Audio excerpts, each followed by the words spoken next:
Jet planes in the night sky with you, getting high in the sunrise with you. Svi vas još jednom toplo pozdravljam i nećemo, dakle, kao što sam rekao, previše vas gnjaviti sa pričom. Ja ću se fokusirati na ovaj dio trenutno sada u kojem se mi nalazimo sa dodatkom neke stvari koje su jako bitne baš za ovo vrijeme. Skoro je David Inić, momak kojega ja ne poznajem, a kojega redovno pratim i ovom prilikom ga pozdravljam, objavio jedan svoj tekst gdje je rekao ne otvarajte košnice. I ja moram kazati da sam ja pčelar hobista, dakle pčelar koji ima neki 60 košnica, ali kad kažem da sam hobista, to znači da ja ne živim od pčela, dakle ja živim od prosvjete, od škole gdje radim, a meni je pčelarstvo hobi, upravo iz toga što imam mnogo vremena da posvetim pčelarstvu i više uživam u pčelama nego neki drugi ljudi koji žive od pčela i ja ih razumijem, dakle da oni moraju mnogo više raditi, mnogo više ulagati i tako dalje, tako dalje. Svima nama pčelarima je u interesu da imamo što veći broj pčelnih proizvoda. Naravno, mi svi pčelari, a ovdje vidim ima dosta onih koji nisu pčelari, dakle to su med, polen, matična mliječ, pčelni otrov, rojevi, pčelni vosak i tako dalje. Međutim, da bismo mi to sve ostvarili, ja čitam poruke, dakle, žao mi neki nemaju tono, neke nemaju dobru sliku, ne znam više šta da radim, ja ću nastaviti dalje, pa ćemo vidjeti kako će biti. Dakle, svima nama je u interesu da imamo što kvalitetnije i što bolje pčelne proizvode. No, međutim, da bismo mi to sve ostvarili, mi moramo poznavati određene stvari, odnosno moramo poznavati tehnologiju pčelarenja. I moramo znati, dakle, u koje vrijeme nešto možemo i nešto trebamo da dobijemo. Ima jedan problem kod nas pčelara, ovi koji se malo duže bavimo pčelarstvom, pa onda napravimo pobunu kod ovih mlađih pčelara ili kod pčelara početnika koji tek počinju da se bave pčelarstvom. Mi volimo da se malo falimo po Facebooku sa određenim prinosima, sa određenim rezultatima, a svi smo svjedoci zadnjih godina da su zadnje godine katastrofa. I onda mali obični pčelar ili početnik pčelar kada počne da pčelari, prvo što uradi uzme digitron i izračuna. Kod nas u Bosni je recimo kilogram meda između 15 i 20 maraka, dakle između 7 i 10 eura. I on samo u svojoj glavi računa koliko košta kilogram meda. I onda izračuna koliko približno dobije jedna košnica meda, dakle po sezoni, ako je to po njegovoj priši od 20 kg, to je naravno bilo nekada. Kod nas toga više nema, ima još kod vas možda na suncokretu, ali kod nas toga više nema. I on izračuna 20 puta 20 i on samo računa, dakle, koliki je njegov dobitak. Naravno, prije toga je trebao da uzme određenu knjigu, da pročita, da se druži sa starim iskusnim pčelarima. Ovdje ima dosta pčelara kojima su neki od vas bili mentori.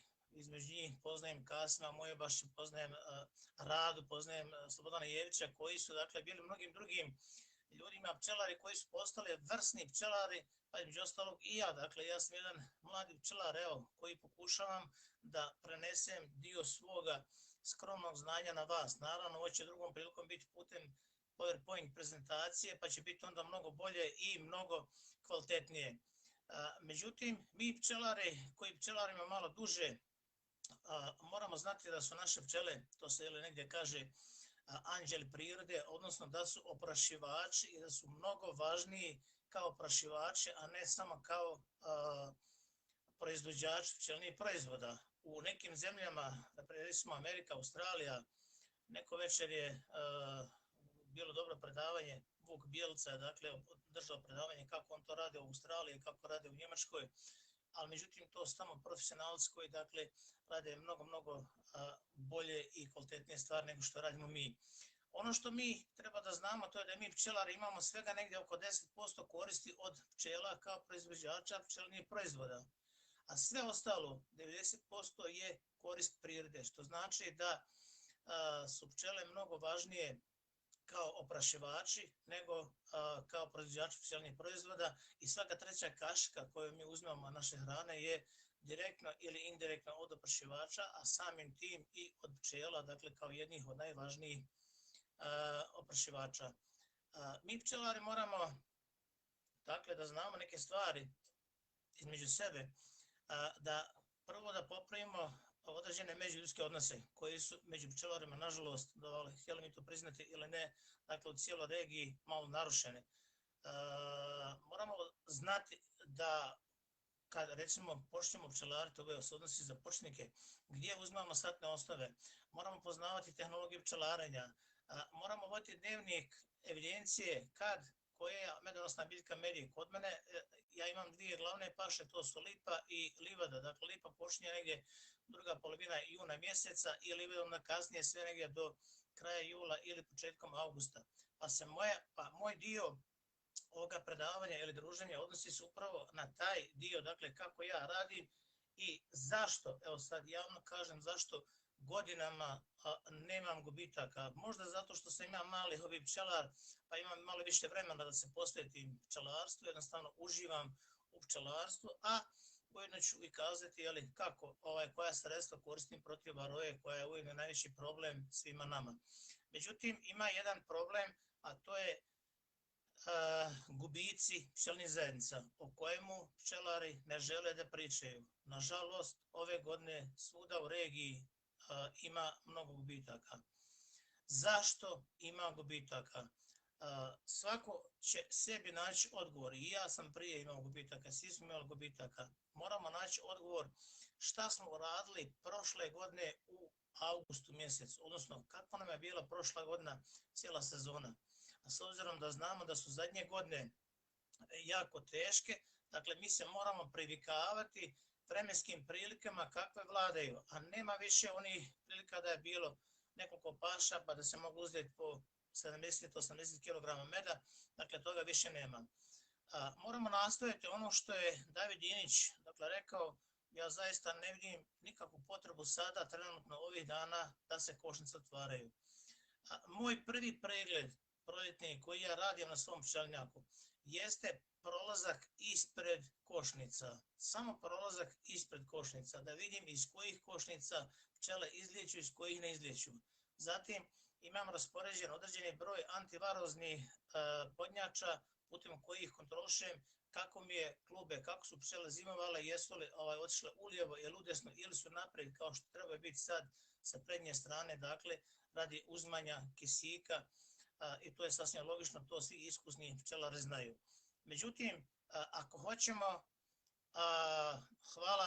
ako hoćemo da priznamo zašto imamo sad gubitke, mi se moramo vratiti u avgust mjesec, odnosno kraj jula mjeseca i početak augusta mjeseca.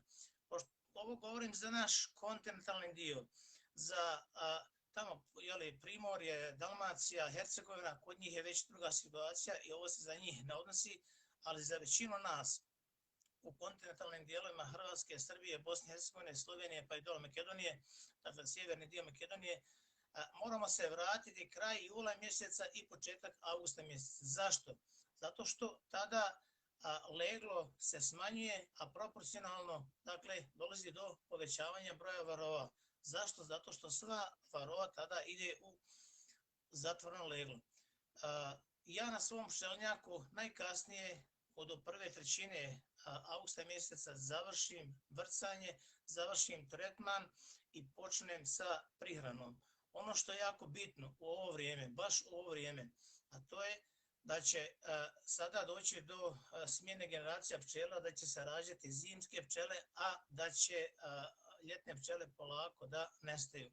Što znači da u ovo vrijeme, početkom jula, početkom augusta mjeseca, rađaju se pčele koje će zimovati i upravo je ovo vrijeme kada smo trebali završiti sa tretmanom, kada smo trebali skinuti medišta i kada smo trebali početi sa prihranom, da larve koje borave u ćelijama da jednostavno plivaju u matičnoj mliječi, jer će te jer će upravo te larve koje početkom augusta mjeseca plivaju u matičnoj mliječi, kad se rode krajem augusta ili početkom septembra, one će zimovati i bit će zdrave. A ono što je još jako važnije, a to je da u ovo vrijeme moramo imati mnogo unosa polena, odnosno da će moramo imati lagerovana barem jedan ili dva okvira perge. A perga je jako bitna za stvaranje vitelogenina, o tome je profesorica Jevrosima Stevanović govorila više puta, pa ću ja samo iskoristiti dakle, njeno znanje koje mi ona dozvolila da javno pričam i javno o tome pišem. Ono što također ja preko godine radim, a prije naravno to nisam radio, ali sada nastojim da maksimalno smanjim broj pregleda košnica i pokušavam da radim sa tijelima. Dakle, da radim što manje sa okvirima, nego da radim sa tijelima i polako, moram sad već priznati, dakle, prelazim sa LR-a na Farara, jer više nemamo tu mogućnost kao što smo nekada imali ogromno medonosno bilje, nije bilo hemizacije, nije bilo problema, imali smo sve na tanjuru, dakle, sad se to smanjuje, a istovremeno čovjek stari pa treba malo voditi računa i o kičmi. Dakle, pa polako prelazim na Farara, naravno iste su dimenzije i sve isto. Moramo također, odgovarat ću kasnije, evo sad ću moram dakle Arminu odgovoriti pošto me zamolio, dakle da ne mogu stizati sve poruke, pa koju poruku stignemo i govorit ću. Arminu koristim odmah nakon zadnjeg vrcanja, koristim ili Timovar ili Apelajfar, to su dva sredstva na bazi Timola. Ove godine sam nakon Timovara koristio oazu od Senada Čehića iz Doboja i ove godine imam zaista najzdravije pčele. Oaza je još nešto malo oborila varoje nakon Apelajfara i dakle dva sredstva pomoću koja ja stalno idem, to je nakon kad završim zadnje vrcanje početak augusta mjeseca, ili je to Apelajfar ili Timovar, s tim da u toku godine stalno idem sa jednim sredstvom koje nabavljam iz Švicarske. Naravno, ja ovdje želim da se ogradim, da nikoga ne reklamiram, da ne reklamiram nijednu firmu. Ja sve što kažem, govorim ono iz svog iskustva i to već manje više svi pčelari koji su bili na mojim predavanjima znaju. Dakle, uostalom ja i ne mogu reklamirati jednu švicarsku firmu, ko sam ja da reklamiram švicarsku firmu, dakle niko i ništa. Ali koristim dakle to švicarsko sredstvo BNN Fit u toku cijele sezone koje, hvala Mirko, također pozdrav, prskam po pčelama koje daje pčelama imunitet, dakle daje određenu dezinfekcijno sredstvo i istovremeno djeluje djelimično na varovu. I u toku sezone, da odgovorim Arminu, dakle koristim građevnjake. Dok god mi grade, dakle ja koristim građevnjake i koristim prekid zatvorenog legla. Dakle, to su 4 metode, 4 sredstva koja ja koristim protiv varoje i onda naravno kada dođe novembar mjesec bez legla, onda idem sa oksalnom kiselinom. Nadam se Arminu da sam bio jasan, ako nisam, molim te odgovori mi da pokušam ponoviti. Moramo poštovati nauku, instituciju.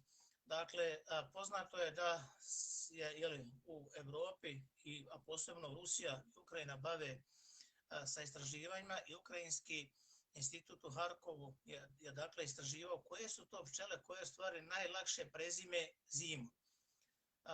I onda su testirali pčele koje se rađaju početkom jula, početkom augusta, krajem augusta i početkom septembra. I onda su došli do zaključka, dakle prateći te više vrsta pčelinjaka gdje su obilježavali, da pčele koje se rađaju početkom augusta, odnosno druga polovina augusta i početak septembra, su u stvari pčele koje najlakše prezime zimu i imaju najmanje gubitke pod uslovom da imaju dobre zalihe meda, da imaju dobru količinu perge i naravno to su ona jaja koja su položena početkom, krajem jula ili početkom augusta, kada smo mi već završili sa vrcanjem, kada smo završili, počeli pripremu i to su one larve koje su plivale u matičnoj mliječi. I one su sad, dakle, rođene u krajem augusta ili početkom septembra, prvo nisu izrađene od nikakvih rezidua jer smo ih već prije toga tretirali, dakle, veliki broj varova smo smakli, naravno neko drugi ide s nekim drugim sredstvima, nebitno sad ko ide s kojim sredstvom, ja u to ne ulazim, ali ja govorim, u stvari odgovaram Arminu, mislim da iz Tešnje, dakle, s čim ja idem i kako idem. Dakle, Ukrajinski institut je dokazao da pčele koje se rađaju krajem augusta ili početkom septembra su pčele koje najlakše prezime zimu, jer nisu oštećene od varoje, jer smo naravno prije toga uradili tretman protiv varoje. I naravno, počeli smo prijerano, te su larve plivale u matičnom mliječu, imali su obilje matičnim mliječem. I onda kasnije su bez problema zimovali. Ja već tad, dakle, radim, sortiram, krajnjeram, inače moram kazati da zadnjih godina zimujem na 9 ramova. Ovo sam naučio od svog prijatelja Marka Sokola iz Makarske, kojeg ovom prilikom pozdravljam. Hoću reći da na svim predavanjima gdje sam bio, dakle po Hrvatskoj, Sloveniji, Srbiji, Makedoniji i Crnoj Gori, na svim predavanjima sam naučio po nešto i vjerujte, uvijek sam nešto učio. To što sam naučio, što mi se svidi kod ljudi, ja primjenim na jednoj košnici. Ako mi se pokaže dobro ta njegova ideja što on radio, ja povećam na 3 pa na 5 i onda povećam na cijeli pčelnjak. Ovo govorim iz razloga da ovo što ja sad pričam ne mora značiti da vrijedi kod vas na vašem pčelnjaku. Dakle, možete vi saslušati, možete, dakle, ako hoćete primijeniti, ali vaš eksperiment, dosta više sa kucanjem. Aha, ja se izvinjavam, Slobodane. Peć kuca, nek sam ja. Dakle, da koncentrišeš me sad. Hajde malo da se nasmijem. Na svakom pčelnjaku, dakle na svakom predavanju i na svakom druženju po nešto naučim i primjenim na svom pčelnjaku na jednoj, ne mogu ton popraviti, dakle kod mene je sve u redu, Radomir Perić. I ne mogu svima stizati odgovoriti, žao mi je, dakle ne mogu pratiti sve poruke, onda se gubim u samom tog predavanja. Ovo što govorim ne mora značiti da je primjenjivo na svim pčelnjacima, ali sam primijetio kad sam bio u Makarskoj da moj prijatelj Marko Sokol zimuje na 9 ramova i ja zadnjih godina, pošto zimujem sve košnice na 2 tijela, najmanje 2, a neka i na 3 tijela, ali najmanje 2, nikad nisam zimovao na jedno tijelo. Krenuo sam sa 2 i tako sam valjda naučio, navike se stiču brzo, a teško se odriču. Hvala Slobo. Zimujem na 9 okvira, s tim da višak medova u augustu ili septembru mjesecu spustam dole u donji dio. Ovo radim zbog razloga da mi lakša cirkulacija zraka i onda mi nema one krajnje ramove, dakle ne dobijaju nikakvu pljesnivost ili onu buđavost i tako da nemam problema. Zašto ovo kažem? Neki će reći, pa čekaj, zar nije malo 9 ramova? Naše pčelinje zajednice su sada na 3, 4, najviše na 5 ramova. Najviše na 5. Ja bih volio da nema nijedna veća od 5 ramova sada ovo vrijeme. Dakle, one će do onoga 9. rama sa lijeve i desne strane doći možda negdje mart ili april mjesec. Tad će već krenuti unos svježeg polena. Ali ja već tad sortiram krajem augusta ili početkom septembra. Ne mogu pratiti poruke, pa ja se izvinjam, zaista neću više poruke ne pratiti. Med pokušavam da ostavim proljetni med. Vi ste svi slušali predavanja uglednog profesora Stanimirovića koji kaže da med iz plodišta se nikada ne dira zbog toga što je najmanje 20% kvalitetniji od onoga meda iz medišta. I ja upravo taj med, proljetni med, čuvam 2 zadnja okvira puna koja stavljam sa strane. Pored njega stavljam okvire ili ramove sa pergom, a onda u sredinu stavljam okvire sa leglom. Ja ne mogu zaista pojačati zvuk je kod nekih dobar, kod nekih nije i ja ne znam zaista šta više da uradim. Ako ima neko koji je tehničar dobar, da to malo popravi. U sredinu stavljam okvire sa leglom i sa vijencima meda. I naravno, kasnije pčele same sve to dorađuju, ja krajem septembra samo pregledam, već sam napomenuo da što manje diram, što manje čačkam po pčelinoj zajednici. Samo kasnije pregledam da li mi je klupko u sredini legla, da li ima medne vijence. Ako ima, onda ja negdje sve tamo do druge polovine februara ili čak početkom marta ne diram košnice, ali nemam potrebe da ih diram. Ja se zaista izvinjam, jedni kažu da je slab ton, jedni kažu da je jak, ja više ne znam šta da radim, ja ću nastaviti dalje, ja se zaista izvinjavam, da ne bi otišli od teme. Pošto ova tema predviđena, dakle večerašnje druženje je predviđeno da traje kraće, ne neko pravo predavanje, jer će za mene doći mnogo veći, mnogo jači i eminentni stručnjaci, pogotovo iz Srbije, dakle kojih vi imate tamo na desetine komada. Dakle, ovo će biti jedno kao uvodno obraćanje. Ono što je jako bitno da bi pčelinje zajednice zimovale, moramo voditi računa dakle, o borbi protiv varoje. Ja sam, ako može govoriti, ja neću imenovati dakle, čije statne osnove kupujem, zbog toga da ne bi bilo da nekoga reklamiram. Ja ću reći, dakle, pošto me neko pita da li kupujem određene statne osnove pod jednim imenom. Ja kada sam krenuo u pčelarstvo, žao mi je, ali bit će vam jasan odgovor, Mujo Trtak. Dakle, ja sam uzeo satne osnove od 5 proizvođača. Podijelio sam u 5 košnica po nekoliko satne osnova od svih proizvođača. Ja sam to govorio na svojim predavanjima. Dakle, jedna košnica je izvukla, odnosno sve su košnice, svih 5 košnica su izvukle satne osnove od jednog proizvođača. Njih 2 su izvukle od 2, a njih 5, odnosno 5 od jednog ili 2 proizvođača nisu nikako izvukle na jednu satnu osnovu. Dakle, kada sam uzimao satne osnove, hvala Hamed, dakle kada sam uzimao satne osnove, dao sam mojim pčelama da pčele same kažu i onda su one kazale, dakle kad mi je svih 5 košnica izvuklo 100% satne osnove od jednog proizvođača, dakle ja i dalje nastavljam kupovati, odnosno sad kupujemo dvojice, pošto ima još jedan koji je sličan. Naravno, ja mogu i kazati, dakle, imena gdje ja kupujem, naravno ne reklamiram ljude, ja ljude i ne znam, dakle, kupujem sad na osnovu od Pašazada Zukića i iz Bugojna. Ostale nisam koristio, vjerovatno su ostale isto dobre, samo ih ja nisam koristio i nemam vremena u stvari da eksperimentišem. Ja sam pčelar hobista, volim više da uživam na pčelinje, ako nisam profesionalac, nisam veliki pčelar i prema tome meni taj dio toliko i ne znači. Kada smo evo ovdje kod ovog naziva hobi pčelar ili pčelar profesionalac ili veliki pčelar, sinoć je vaš ugledni kolega, dakle Vuk koji stanuje, koji je radio u Australiji, Novi Zeland, Njemačka je svakuda, dakle me baš iznenadio kada je rekao da oni gore imaju po 40.000 košnica i da ne mijenjaju satne osnove svake godine kao što mi mijenjamo, nego da to idu generalno svake 4 godine sve. Ali ono što me iznenadilo, dakle, odnosno prijatno iznenadilo, dakle njihov odnos prema pčelarstvu. Ja mislim kod nas da se malo previše to, ne znam koji bi izraz upotrebio, dakle stvara određeni jaz između velikih i malih pčelara, početnika i takozvanih profesionalaca. Ja sam davno u Sloveniji pitao ko je kod njih pčelar profesionalac, ko je kod njih veliki pčelar. Onda mi je rečeno da je kod njih veliki pčelar svaki pčelar koji je uspješan pčelar koji nema gubitaka tokom zime. Dakle, nije bitan broj košnica.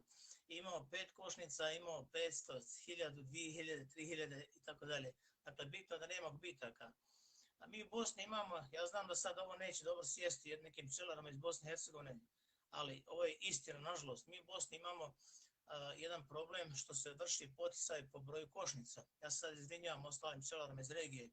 Vrši se poticaj novčani po broju košnica i onda se dešava svašta. Kada bi sad ovog momenta, evo, sad ja držim predavanje, ja volim da inspekcija iste sekunde ode na moj pčelinjak i da provjeri koliko ja imam živih košnica, a da ode i na neke druge pčelinjake. Dakle, to je jedan mali problem kod nas i smatram da se to mora nekako regulisati na neke druge načine, jer tu rade ljudi svega i svačega.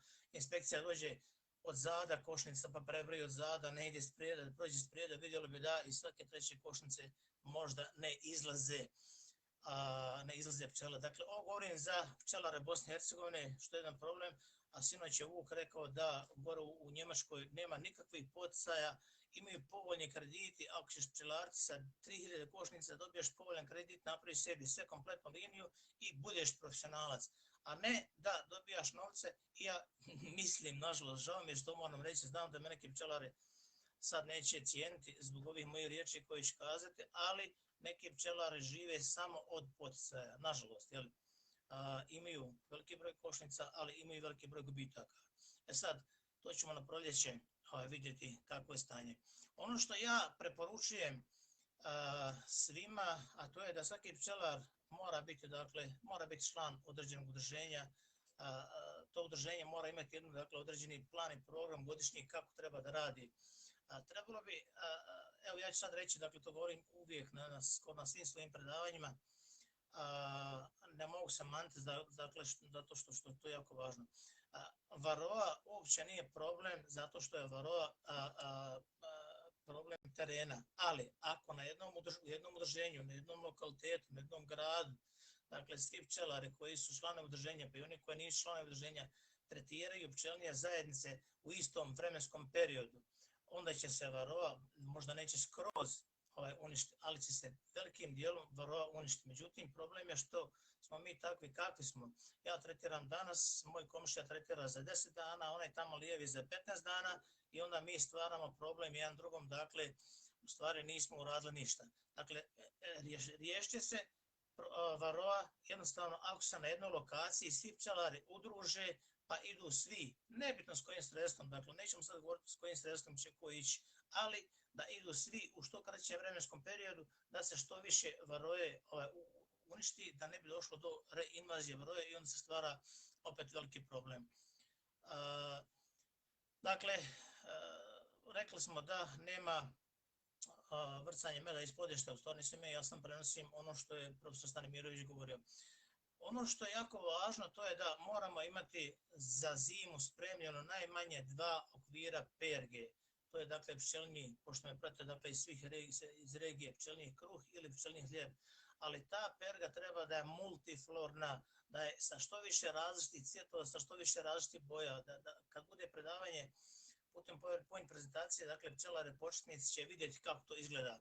Zašto je ovo važno? Da ima što više perge, odnosno da ima što više multiflorne perge. Zbog toga što se u takvoj pergi nalazi preko 100 vrsta gljivica, preko 80 vrsta kvasaca i preko skoro 40 vrsta bakterija. Upravo ovakva multiflorna perga je bitna za onaj vitelogenin koji će biti jako bitan, dakle, koji pomaže da pčelinja zajednica preživi. Naučnici su radili istraživanja koje su pčelinje zajednice lakše prezimljavale zimu, pa su Taranov je radio istraživanje, dakle, još 39. godine testirali su pčelinje zajednice koje su hranjene samo sa šećerom, one koje su hranjene samo sa medom i one koje su hranjene sa prirodnim medom i sa pergom. I onda su testirali njih kako prezimljavaju, odnosno kako će proljetni period i narodnu godinu dati rezultate. Normalno, dakle, moramo biti svjesni, pčelinja zajednica može preživjeti na šećeru bez problema, to apsolutno nije problem. Ako ima dovoljne količine sirupa date u avgustu mjesec, ali takva zajednica, ako nema perge i nema prirodnog meda, neće moći startati, dakle, potrošit će one svoje zalihe vitelogenina kojeg je imalo još u septembru mjesecu ili u augustu mjesecu i onda ako nema pogotovo unosa novog polena, dakle, takva zajednica neće moći dati rezultate. Najbolje rezultate naredne godine dala je zajednica koja je zimovala na prirodnom pčelinjem medu i koja je imala dovoljne količine perge.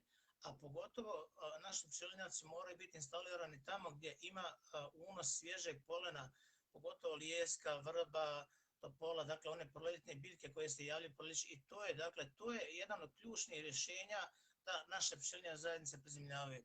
Naravno, ovdje moram napomenuti još i nozomozu koja se javlja u toku zime kod nekih pčelara. Svi mi znamo kako šta nam radi. Ja nozomozu, možda će sad nekima smiješno zvučati, ali ja nozomozu uopće ne pratim zato što imam higijenske pojelice na svom pčelinjaku. A mi znamo da je nozomoza, nozema,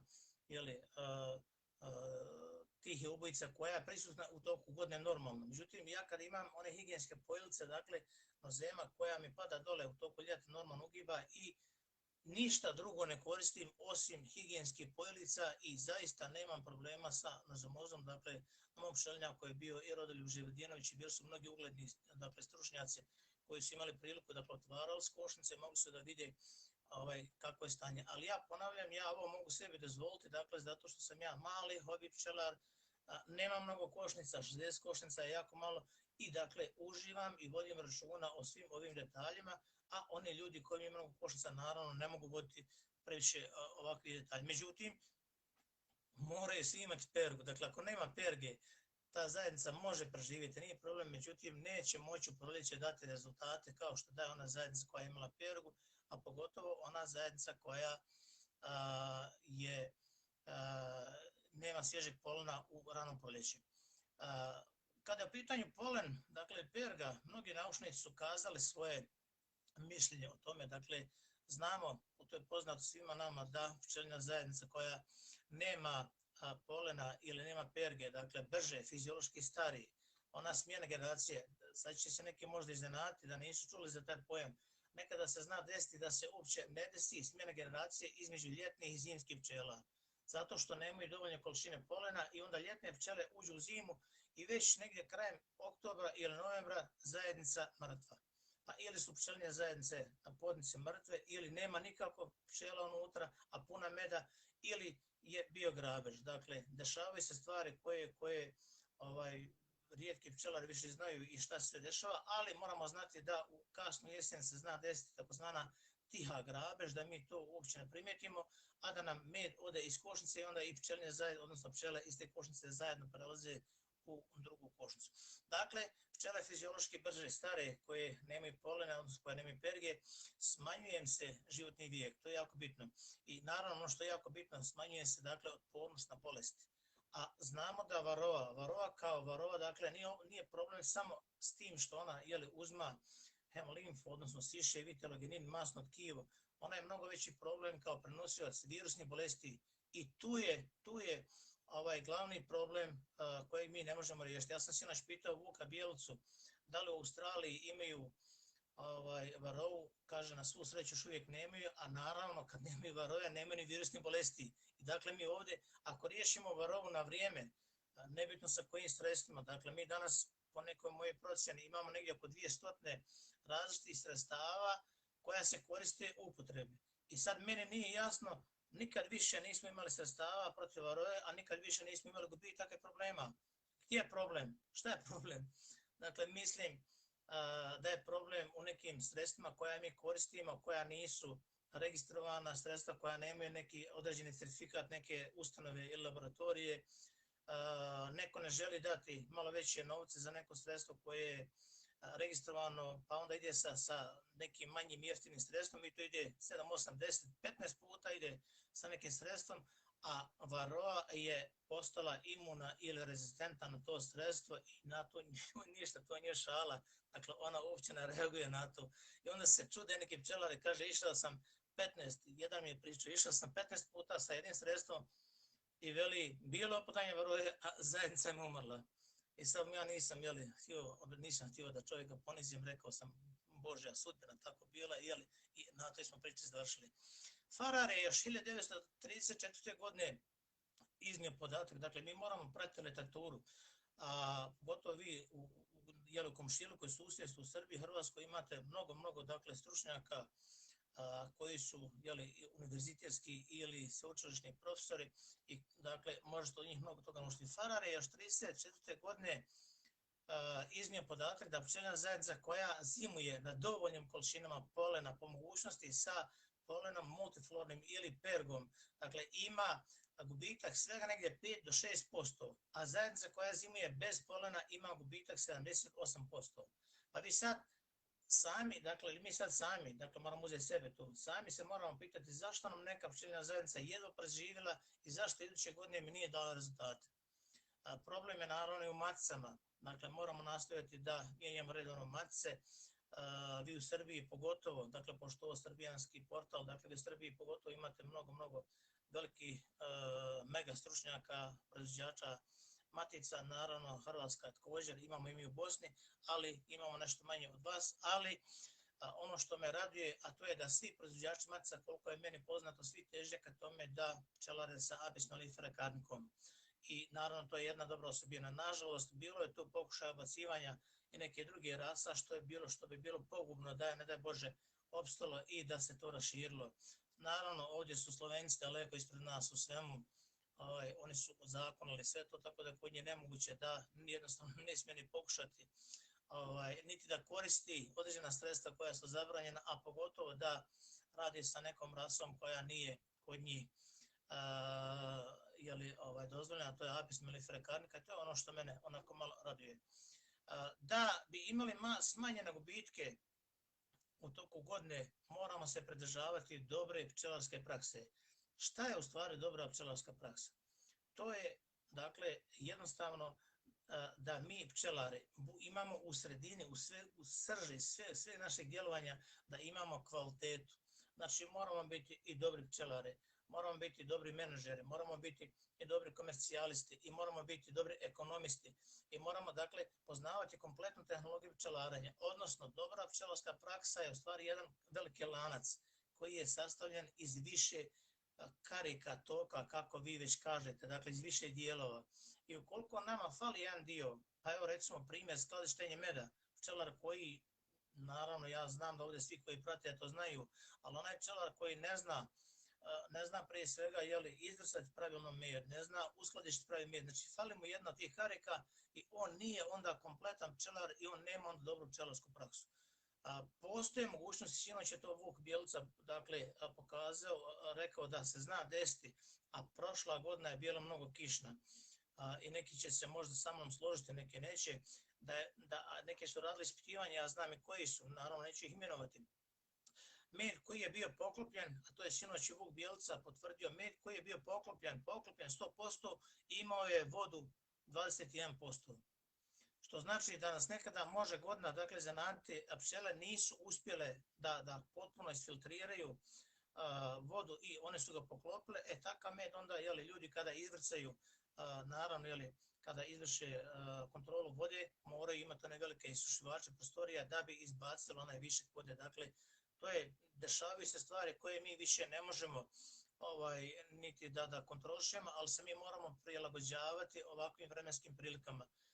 Naravno da se dešavaju ovakve stvari, ali vidimo, nekada pogledajte nebo pa ćete vidjeti, dakle, iznad nas prolaze hiljade raznih tragova aviona, samo Bog dragi zna šta se s nama dešava i onda nije ni čudo, što jedne godine, kao što je prošle godine, dakle, med koji je bio u okvirima poklopljen 100%, a to je sinoć i Vuk Bjelica, dakle, potvrdio, imao je vodu 21%. Znači, po nekakvim standardima on nije mogao da ići na tržište, ali naravno postoje ti, kako sam rekao, isušivači. Naravno, ovo veliki pčelari, dakle, imaju mi mali pčelar hobisti, mi to lako uradimo, dakle, za nas to nije neki problem.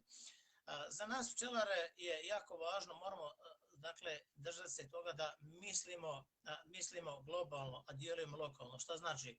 Dakle, mi moramo pratiti one stvari koje se dešavaju tamo dalje oko nas. Međutim, mi ovdje u regiji, Hrvatska, Srbija, Slovenija, BiH, Makedonija, imamo približno slične klimatske prilike, osim, kako sam rekao, Dalmacije ili dole Primorja. Dakle, moramo pratiti vremenske prilike koje se, htjeli mi to priznati ili ne, naglo mijenjaju. Ja vodim dnevnik, ima već neke 15 godina i tačno znam kad mi je lipa počinjala cvjetati, kad mi je koja košnica dala, koliko košnica, sve. Lipa preskače, dakle, govorim o lipe, oni koji idu na Frušku goru, dakle, oni vjerojatno znaju da ne medi svake godine. I ono što je interesantna stvar, dakle, uzmamo svake godine uzorak meda, dogodine imam uzorak meda od prije 10 godina, kada sam uzeo, ostavio sam koji je kristaliziran, naravno još uvijek, mijenjaju se klimatske prilike i naravno ova sjemena koja mi dobijamo više nisu ona nekadašnja sjemena koja su zdrava, pa već neke biljke kao što recimo neki ljudi koji vrše prihranjivanje visokofruktoznim kukuruznim šećernim sirupom, dakle mogu sebi stvarati određene probleme zato što je on već u sjemenu, dakle zatrovan i onda putem ne samo sjemena nego i stabiljke, dakle i onda kasnije nam stvara probleme kada pčela unese takav polen u košnicu i onda kasnije, naravno, stvara nam određene probleme. Neću još dugo duljiti, dakle, pošto bilo mi je mnogo poruka koje ne mogu sve pratiti, ali se nadam da će u toku kasnije, ne znam sad, ova nova tehnika, kako rekao moj prijatelj Nikola Vitas, ova nova tehnika je takva da se više ne možemo uklopiti, ali ćemo pripremiti jedno predavanje, ali ja se nadam da će prije mene biti tu daleko veći stručnjaci u PowerPoint prezentaciji, da vi možete vidjeti one stvari o čemu ja pričam. Ovdje opet želim da se vratim na takozvane teoretičare i pčelare praktičare, na velike i male pčelare, na takozvane profesionalce i hobiste. Smatram da ne bi trebali da se dijelimo na takve kategorije, bi trebali da se dijelimo na one koji su uspješni i koji su manje uspješni. Da te određene razmjerice između nas što više na terenu, evo ja ću naći primjer udruženja pčelara iz Velike Kladuše koji imaju nekoliko vaga, nekoliko različitih lokacija. Tako vjerujem da imaju ostala udruženja. Dakle, bilo bi dobro da svako udruženje ima nekoliko vaga, pa da kaže na toj lokaciji je krenuo bagen, na toj lokaciji je krenuo kesten i da se onda rasporedi određeni broj pčelara na određene udaljenosti. Međutim, kod nas je problem, mi hoćemo reći da kod mene krenula paša. Druga stvar, hoćemo, moram reći nažalost, jer slagati, ja se izvinjam zaista na ove možda grube riječi, nećemo pomoći našim prijateljima, to je ono što mene onako rastužuje, jer mi smo pčelari i trebali bi biti kao jedna velika košnica, dakle, ali naravno, oko selenja tu ima velike problema. Oni pčelari koji doseljavaju na određeni lokalitet, moraju da se jave dakle, lokalnom udruženju i trebali bi naravno da donesu veterinarski nalaz za svoje košnice, ali taj veterinarski nalaz ne bi trebao da bude u nekom kafiću fiktivno ovjereno. Trebalo bi zaista da se pogleda da li ima meška angiloća ili nema. Te stvari koje naravno moramo svi dotjeravati i nadam se kako da ćemo to dotjerati. Kada sam spominjao teoriju i praksu, dakle, one ne mogu jedni bez drugih. Mogu neki vikati da su strašno jaki teoretičari, međutim ima teoretičara koji možda jedno razlikuju bumbara od truta, kao što ima i praktičara koji vole za sebe, vole se falte, ali imaju ogromne gubitke u toku sezone. Moja bi bila, dakle, jedan zaključak, dakle, bio bi, a ne samo moja, nego to je, već mudre izreke, koja jedna izreka kaže nije znanje znati, već je znanje znati drugom dati. Pa jedna mudra izreka kaže praksa bez teorije je put u slijep ulicu. Dakle, možemo mi imati praksu koliko god hoćemo, ali ako ne pratimo teoriju, ja se izvinjavam nekim starim pčelarima koji su možda nekada davno pročitali 2-3 knjige. U tim nekada knjigama prije 30 i više godina pisalo je da se mogu koristiti antibiotici. Danas, naravno, svi znamo da je nemoguće. Dakle, ni 1000 dio antibiotika se ne smije naći u medu, jer neće otići na tržište Europske unije. Vi u Srbiji imate sad fantastičnu stvar, dakle, imate pogon naš med koji je fantastičan. Međutim, tu će morati biti, vjerojatno, dr. Živodjanović zna, zato upoznate, dakle, morat će biti ogromne kontrole da se ne bi desilo da samo zbog jednog nesavjesnog pčelara vrati se sav ostali med. Dakle, to su te stvari koje moramo znati. Dakle, moramo čitati knjige, moramo pratiti predavanja, moramo uvažavati naše kolege. Ako se i ne slažemo, dakle, ja sam uvijek spreman da mi neko kaže ta tvoja metoda nije u redu, moja bolja, pa ja zato i imam, možda zadnjih godina nemam gubitaka, zato što primjenjujem sve ono što vidim u regiji, kako ljudi rade, pa primjenim na jednu košnicu, pa na 2, pa na 5 i tako dalje. Jer nema vremena previše da eksperimentišem, a naravno, ponavljam, još nekoliko puta ponavljam, dakle, ja sam mali pčelar, dakle, i mogu sebi dozvoliti da malo više vremena posvetim tome. Ovo je bilo za praksu. Teorija bez prakse, druga narodna izreka kaže, teorija bez prakse je najkraći put da ostaneš bez pčela.